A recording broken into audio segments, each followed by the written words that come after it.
3.0 பதவியேற்ற அன்றே மிகப்பெரிய வாக்கு சதவீதம்லாம் இருந்தது காஷ்மீர்ல அப்படிலாம் நம்ம சொன்னா கூட பதவியேற்கும் போதே தீவிரவாதிகளின் தாக்குதலும் தொடர்ந்து ஆரம்பமானது அப்படின்னு வேணா சொல்லலாம் சார். தீவிரவாத தாக்குதல் எப்ப இருந்து ஸ்டார்ட் ஆச்சு அப்படின்னு நம்ம பார்த்தோன்னே ஏப்ரல் 22 நம்ம ஸ்டார்ட் ஆச்சு. ஏப்ரல் 22 ரஜோரியில, ஏப்ரல் 28 உதம்பூர்ல, மே 4 நம்ம பூஞ்சில. அப்பொழுது இருக்கின்ற இந்த அரசை அவர்கள் எதிர்க்கிறார்கள், அவர்கள் எதிர்பார்க்கவில்லை வருவார்கள் திரும்பிட. எல்லோரையும் விட்டுட்டு எதை பற்றியும் சிந்திக்காமல் தன்னுடைய உயிரை நாட்டிற்காக தியாகம் செய்கின்ற அந்த வீரர்களை நிச்சயமாக நாம் போற்றி வணங்க வேண்டும். இன்று நாம் அமைதியாக உங்களோடு பேசிட்டு இருக்கோம், நீங்க என்னோட பேசிட்டு இருக்கீங்க அப்படின்னா அதுக்கு முக்கியமான காரணம் அந்த எல்லையில் ராணுவ வீரர்கள் எல்லை சாமியாக இருந்து நாட்டையும் நாட்டு மக்களையும் காப்பதால் தான்.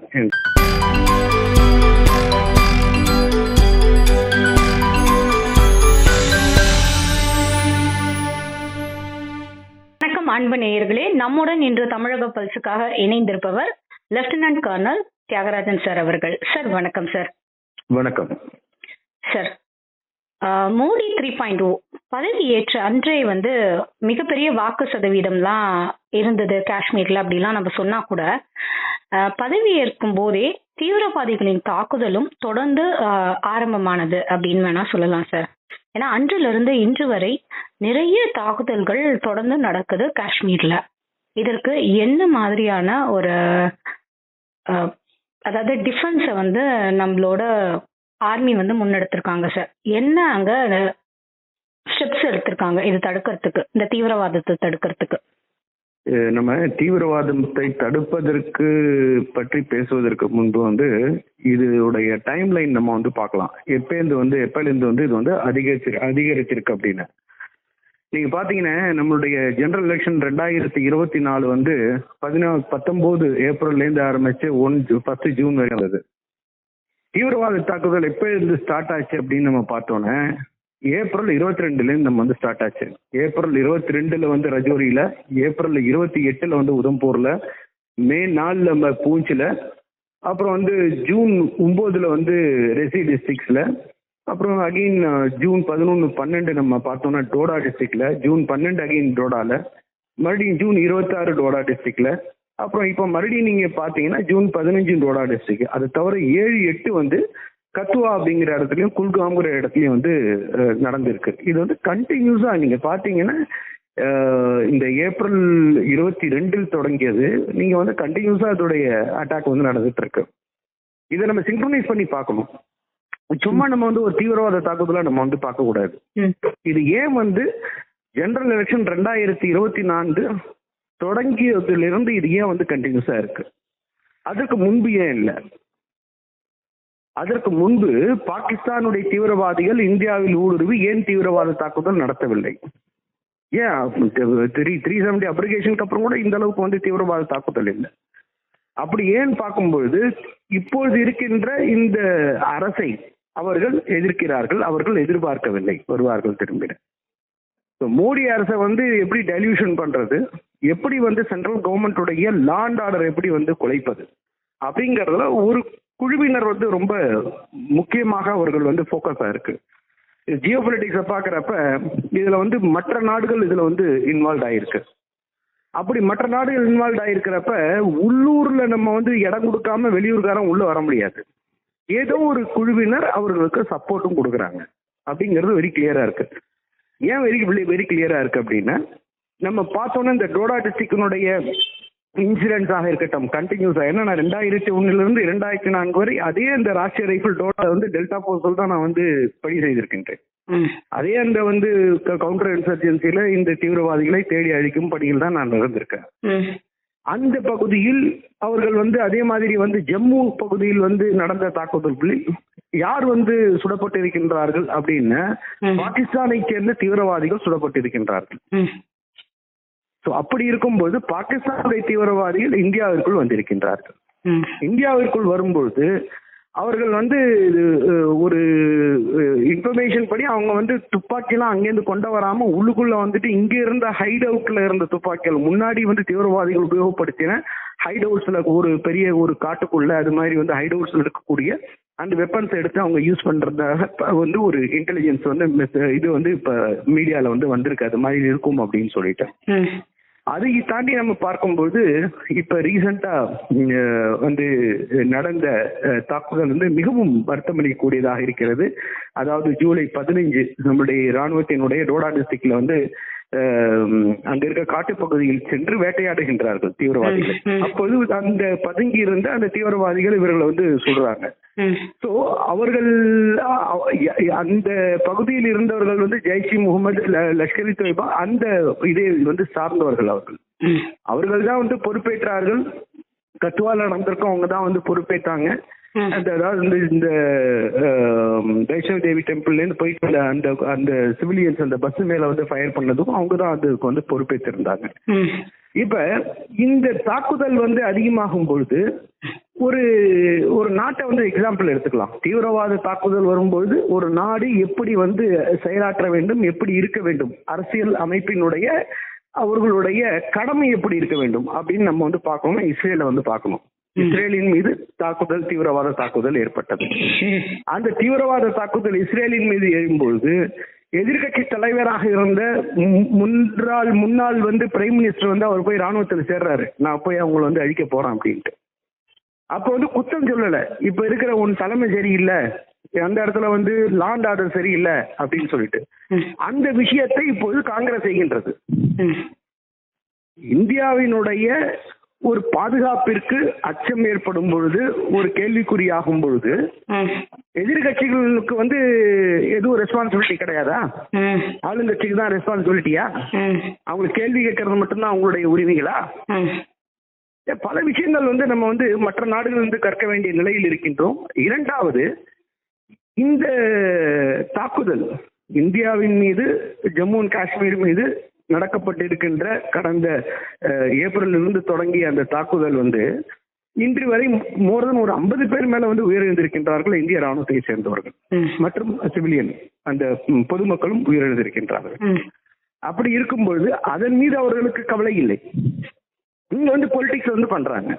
ஸோ இது மாதிரி விஷயத்துக்கெல்லாம் வந்து நிச்சயமா நம்ம வந்து ஏதாவது ஒரு நம்மளுடைய கான்ஸ்டியூஷன்ல அதுக்குன்னு ஒரு இது வந்து கொண்டு வரணும். ஏன்னா இவங்களுக்கு வந்து பொறுப்பு என்பது வராது மற்ற நாடுகள் மாதிரி. தேசப்பற்றுனா வந்து கிலோ எவ்வளவு ரூபான்னு கேட்கறவங்க நிறைய பேர் இருக்காங்க, தேசப்பற்று தேவை கிடையாதுங்கிறவங்களாம் இருக்காங்க. ஸோ அப்படி இருக்கும்பொழுது நமது நாட்டை நாம் பாதுகாக்க வேண்டும் என்றால் அதற்கான பல சட்ட சீர்திருத்தங்களை நாம் செய்யக்கூடிய ஒரு முக்கியமான நிலையில் நாம் இருக்கின்றோம். ஒரு எதிர்கட்சியாக அவர்கள் கேள்வி கேட்கலாம், அதற்கான ஒரு கவலை இருக்கலாம், அதற்கான ஒரு பதிலை நோக்கி, அதற்கான ஒரு சொல்யூஷனை நோக்கி அவர்கள் வந்து செல்லலாம். இது மாதிரி செய்யுங்க, அது மாதிரி நீங்க இம்ப்ளிமெண்ட் பண்ணுங்க, ஒரு கூட்டம் ஏற்படுத்துங்க, நம்ம அதை பத்தி பேசலாம். எதிர்கட்சிகள் வந்து இந்த இடத்துல அவசியமாகிறது. தீர்வை வந்து முன்னெடுக்க வேண்டிய இடத்துல எதிர்கட்சிகள் அதை செய்யணும்னு சொல்றீங்க. ஒரு தீர்வை முன்னெடுக்க வேண்டிய நிலைமை. ஆமா, அவர்களுக்கும் அந்த பொறுப்பு இருக்கின்றது. மக்கள் எதுக்கு அவங்களையும் தானே மக்கள் தேர்ந்தெடுத்திருக்கிறார்கள். இந்தியாவை வழிநடத்தி செல்வதற்காக, நமது வந்து பாரதத்தை வந்து வழிநடத்தி செல்வதற்காக, மக்களை காப்பதற்காக, நாட்டை காப்பதற்காக அவர்களையும் மக்கள் தான் தேர்ந்தெடுத்து அனுப்பிச்சிருக்காங்க. அந்த பொறுப்பு அவர்களிடம் இருக்கின்றது. ஒன்லி வந்து இப்ப ஆளுங்கட்சிக்கு மட்டும்தான் இருக்குன்னு இல்லை. இப்ப இதுக்கு வந்து பொறுப்பு இருக்குன்னா, இதுக்கு வந்து லேப்ஸ் வந்து பிரைம் மினிஸ்டர் இருக்கணும்னா, அதே மாதிரி எதிர்கட்சியினுடைய தலைவருக்கு முதலே பொறுப்பு இருக்கின்றது. எங்களுக்கு பொறுப்பு கிடையாது, உங்களுக்கு தான் பொறுப்பு, நீங்க தான் பார்த்தோம், நாங்க கேள்வி மட்டும்தான் கேட்போம், நாங்க கிரிட்டிசைஸ் பண்ணுவோம் அப்படிங்கிறது வந்து கிடையாது. ஏன்னா உங்களை வந்து பொதுமக்கள் தேர்ந்தெடுத்திருக்கின்றார்கள், நீங்க வந்து அதற்கான வந்து ஊதியம் பெறுகின்றீர்கள் பொதுமக்களுடைய வரிப்பணத்தில். அதாவது உங்களை வந்து போயிட்டு வர்றதுலேருந்து ஆரம்பிச்சு இப்போ டிரான்ஸ்போர்ட் அலோன்ஸ்லேருந்து ஆரம்பிச்சு எல்லா இதுவும் உங்களுக்கு வந்து கவர்மெண்ட் வந்து கொடுத்துட்டு இருக்காங்க. ஒரு ஸ்பெஷல் உங்களுக்கு எல்லா இதுவும் வந்து ஒரு மினிஸ்டர்ஸ்க்கு கொடுக்கக்கூடியது எல்லாம் உங்களுக்கு வந்து government of India as per constitution உங்களுக்கு எல்லா வசதிகளும் நீங்க அனுபவிக்கிறீங்க. அப்படி இருக்கும்பொழுது இந்திய மக்களினுடைய பாதுகாப்பையும் இந்திய பாதுகாப்பு உங்களுடைய பொறுப்பும் உங்களுடைய இருக்கின்றது. கேள்வி கேட்பது மட்டும் உங்களது இல்லை, அதற்காக விலையை நோக்கி நீங்க செல்ல வேண்டும். சரி, ஒரு குழு அமைக்க நான் போறேன், ஒரு 10 பேர் குழு, எதிர்கட்சிகள் நாங்க வந்து ஒரு 10 பேர் வந்து குழு அமைக்கிறோம், ஒரு கமிட்டி வந்து போடுங்க, நாங்க 10 பேர் வரோம், அங்க போய் ஒரு கிராமமாக நாங்க செல்கின்றோம், ஒவ்வொரு டிஸ்ட்ரிக்டாக செல்கிறோம். டோடா டிஸ்ட்ரிக்ட் போறோம், ரஜோரி போறோம், நாங்க ஜம்மு காஷ்மீர் போறோம். நாங்க அங்க போயிட்டு என்ன வந்து பிரச்சனைங்கிறத நாங்க போய் பொதுமக்களிடம் கொண்டு சேர்க்கணும், போய் கேட்க வேண்டியதானே, பார்க்க வேண்டியதானே. அதுதான் வந்து ஒரு பொறுப்பு. ம். ஆகையால் இங்கு வந்து ஏதோ ஒரு ஒரு ஒரு அதாவது ஒரு சொல்லுவாங்க நம்மளுடைய முன்னோர்கள், ம். நெருப்பு இல்லாமல் புகையாதுன்னு. ம். அதே மாதிரி நெருப்பு இல்லாமல் புகையாது அப்படிங்கிற அந்த ஒரு பழமொழி தான் எனக்கு மனதில் படுகின்றது. சார், நீங்க பேசும்போது அழகா ஒரு வார்த்தையை வந்து காயின் பண்ணீங்க சார். இதை வந்து எதிர்பார்க்கவில்லை சில அமைப்புகள். இங்கு மீண்டும் ஒரு முறை மோடி இந்த மாதிரியான ஒரு அரசு அமையும், மோடி மீண்டும் ஆட்சிக்கு வருவார்னு எதிர்பார்க்கல அப்படிங்கிற ஒரு வார்த்தையை சொன்னீங்க உங்களுடைய பதில ஆரம்பத்துல. சோ அப்போ மோடி மீண்டும் வருவார் என்பதை இவர்கள் எதிர்பார்க்கவில்லை என்றால் மோடி தீவிரவாதத்திற்கு எதிராக என்ன செய்தார்? மோடி தீவிரவாதத்திற்கு எதிராக என்ன செய்தார்னா, முதல்ல ஜம்மு அண்ட் காஷ்மீருடைய ஆர்டிகல் 370 அப்ளிகேஷன் கொண்டு வந்தது அவர்தான். ம். தீவிரவாதத்தை வந்து முற்றிலுமாக அங்க வந்து காஷ்மீர்ல ஒழித்தவர் அவர்தான். முதல்லாம் வந்து இந்திய ராணுவ வீரர்களின் மீது வந்து கல்லெறிவார்கள். ம். இந்திய ராணுவ வீரர்கள் திருப்பி அடிக்க மாட்டாங்க. ம். அப்படி அவர்களை தாக்கி விட்டால் உடனே எஃப்ஐஆர் போட்டு அரெஸ்ட் பண்ணி அவங்களை உள்ள தூக்கி போடுவாங்க. அவங்க மேல வந்து கேஸ் நடக்கும், அவங்களை சர்வீஸ்ல இருந்து வெளில அனுப்புவாங்க. மக்களை தாக்கி விட்டார்கள். ம். எவ்வளவு வீடியோ வந்தது. மனம் ரொம்ப வருத்தப்படக்கூடிய ஒரு விஷயமாக இருக்கும். ராணுவ வீரர்கள் மீது கல்லை எடுத்து வீசுவார்கள். ம். அது மாதிரி அவர்களை வந்து வந்து தாக்குவார்கள் மிக மோசமாக. ம். அந்த நிலை இன்னைக்கு இருக்கின்றதா? ஏதாவது ஒரு இடத்துல கல் எடுத்து வீசுறாங்களா பொதுமக்கள் இந்த தீவிரவாதத்தில் இருந்து அவர்கள் செப்பரேட் ஆயிட்டாங்க. ம். அங்க இருக்கக்கூடிய பொதுமக்கள் தீவிரவாதத்தில் இல்லை. ம். இப்போ தீவிரவாதம் எங்க நடக்குதுன்னு இந்த பாகிஸ்தான் கிராஸ் பார்டர் தாண்டி உள்ளுக்குள்ள வந்து இப்ப தீவிரவாதம் நடக்கின்றது. உடனே கேட்பாங்க, அந்த இடத்துல என்ன பாதுகாப்பு இல்லையா, உள்ளுக்குள்ள வந்துட்டாங்களா அப்படின்னு. ம். இந்தியாவினுடைய line of actual control, line of control அப்புறம் வந்து நம்ம வந்து பார்த்தா எல்லை பகுதிகள் முழுமையாக ம்.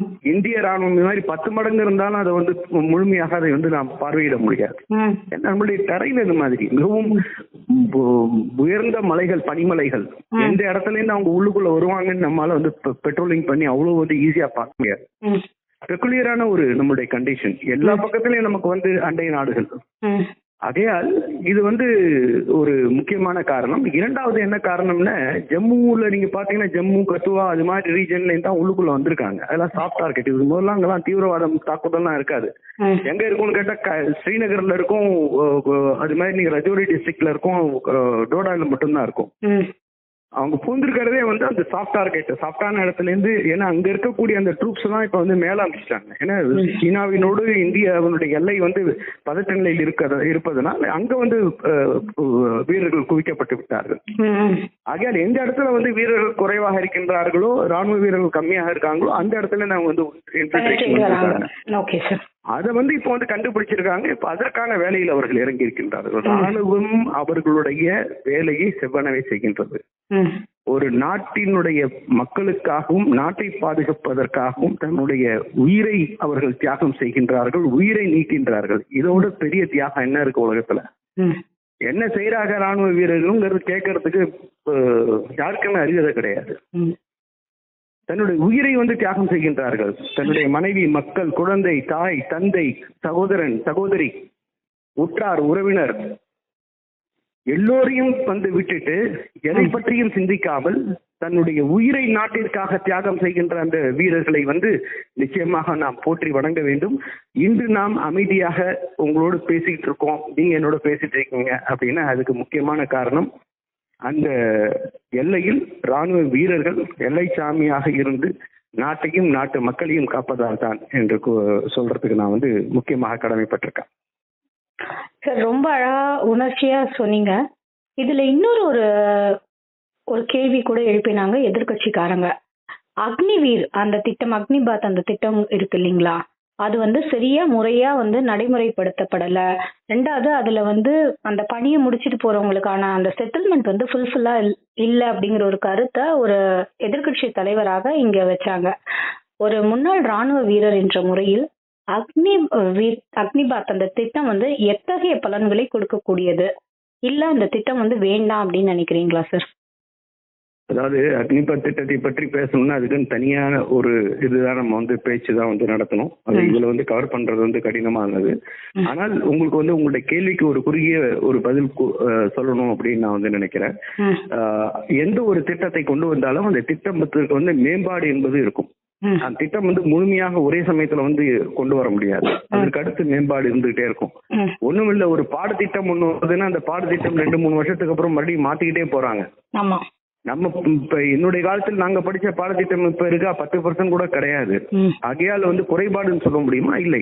காலத்திற்கு ஏற்றாற்போல் அந்த நிலைக்கு ஏற்றாற்போல் அவருடைய ஃபீட்பேக் ஏற்றாற்போல் அதை வந்து மாற்றி அமைக்க வேண்டியது காலத்தின் கடமை. மாற்றம் ஒன்றே வந்து மாறாதது அப்படின்னு நம்ம வந்து சொல்லுவோம். ஆகையால் அந்த தேவையான மாற்றங்களை நிச்சயமாக அதில் கொண்டு வர வேண்டும். அதுல மாற்று கருத்து என்பது கிடையாது. அதில் நிறைய குறைபாடுகள் இருக்கின்றது. அந்த குறைகளை ஆராய்ந்து அறிந்து அதை தீர்க்க வேண்டும். அதில் வந்து இந்திய ராணுவமும் மத்திய அரசும் ஈடுபட்டு கொண்டிருக்கின்றன. அதற்கான குழுக்கள் அமைக்கப்பட்டிருக்கின்றது. அவர்கள் அதை ஆராய்ந்து கொண்டிருக்கின்றார்கள். ஆகையால் அதில் வந்து பல நன்மைகளும் இருக்கின்றது, சில தீமைகளும் இருக்கின்றது. அந்த தீமைகள் என்ன, எந்த இடத்துல வந்து கிரே ஏரியான்னு சொல்லுவோம், குறைபாடுகள் உள்ள இடம், அதை அறிந்து அதை தீர்க்கக்கூடிய அந்த நிலையில் அவர்கள் ஈடுபட்டு கொண்டிருக்கின்றார்கள். அதே போன்று சொன்னா OROP அப்படிங்கிறது, அதுலயும் நிறைய குறைபாடுகள் இருக்கின்றது. அது வந்து ஒரு அந்த குறைபாடுகளையும் நிச்சயமாக 3வது முறையாக பொறுப்பேற்றுக் கொண்டிருக்கின்ற நமது பாரத பிரதமர் மதிப்பிற்குரிய திரு நரேந்திர மோடி அவர்கள் நிச்சயமாக அதையும் அவர்கள் வந்து பார்க்க வேண்டும். ஏன்னா இந்தியாவிலேயே மிக அதிகமான நாட்கள் சொல்ல முடியாது, வருஷங்களாக வந்து ஒரு போராட்டத்தில் இந்திய ராணுவ ஓய்வு பெற்ற வீரர்களும் அதிகாரிகளும் வந்து டெல்லியில வந்து அவங்க வந்து தொடர்ந்து ஈடுபட்டு கொண்டிருக்கின்றார்கள். அவர்களுக்கு கிடைக்கக்கூடிய முழுமையான OROP-னுடைய அந்த உதவி தொகைகள், அவர்களுடைய உரிமைகள் கிடைக்கவில்லை, உதவி தொகையில உரிமைகள் கிடைக்கவில்லை என்பதற்காக எந்த ஒரு நாடாக இருந்தாலும் அவர்களுடைய ஓய்வு பெற்ற ராணுவ வீரர்களுடைய நலனை காப்பது அவர்களுடைய தலையாய கடமை. ஒரு ராணுவ வீரன் வந்து ஒரு உண்ணாவிரதத்திற்காகவோ இல்லது போராட்டத்திற்காகவோ அவர்கள் வந்து தெருவில் இறங்குகின்றார்கள் என்றால் அது மிகவும் வருத்தத்திற்குரிய ஒரு விஷயமாக நான் பார்க்கின்றேன். ஆகையால் நமது பாரத பிரதமர் திரு நரேந்திர மோடி அவர்கள் அவர்களை சென்று அவர்களோடு உரையாடி அவர்களுக்கு என்ன குறைபாடு இருக்கின்றது என்பதை அறிந்து அதை பூர்த்தி செய்வார் என்று நான் நிச்சயமாக நம்புகின்றேன். சார், ரொம்ப நன்றி சார். இத்தனை நேரமும் அழகாகவும் தெளிவாகவும் நிறைய விஷயங்களை எங்களுக்கு எடுத்து சொன்னீங்க. எங்க இந்தியா முன்னோடி இருக்கு, எந்த இடத்துல எல்லாம் கிரே ஏரியா இருக்கு அப்படிங்கிற ஒரு ராணுவ வீரராக, ஒரு லெப்டினன்ட் கர்னலாக உங்களுடைய பார்வையை பகிர்ந்தமைக்கு நன்றி சார். மீண்டும் நல்லதொரு சந்திப்பில் சந்திக்கலாம். நன்றி. ஜெய்ஹிந்த், ஜெய் பாரத், வந்தே மாதரம்.